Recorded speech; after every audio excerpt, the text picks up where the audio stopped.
Abi, nyo anak katanya urang ini ke gereja Pak Masjid Nabawi. Oh, benar.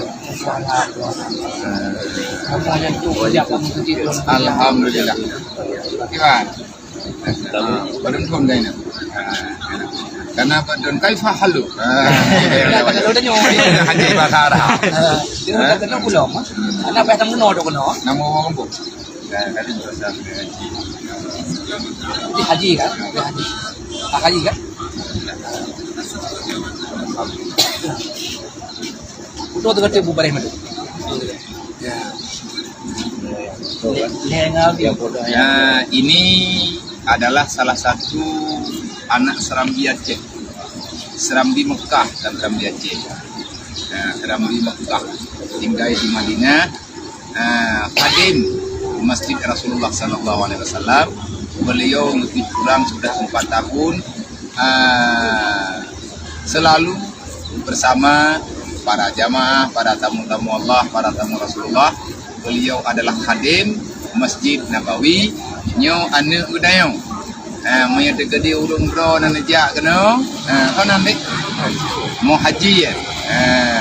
Insyaallah taala yang perlian nomor beliau untuk ngelake Pak Ulun Tuan waktu itu gede wajib.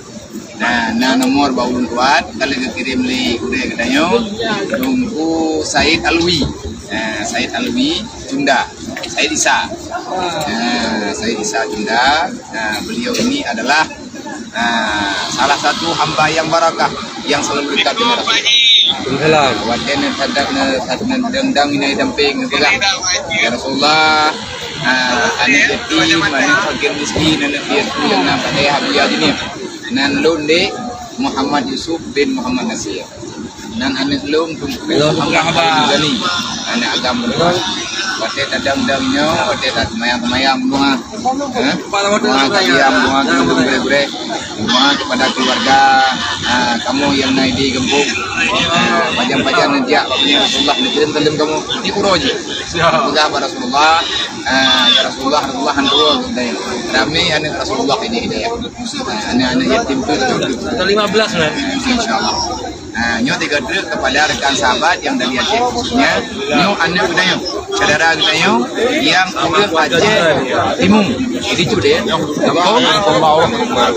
Kampung baru ini tu. Alhamdulillah kamu. Terima kasih.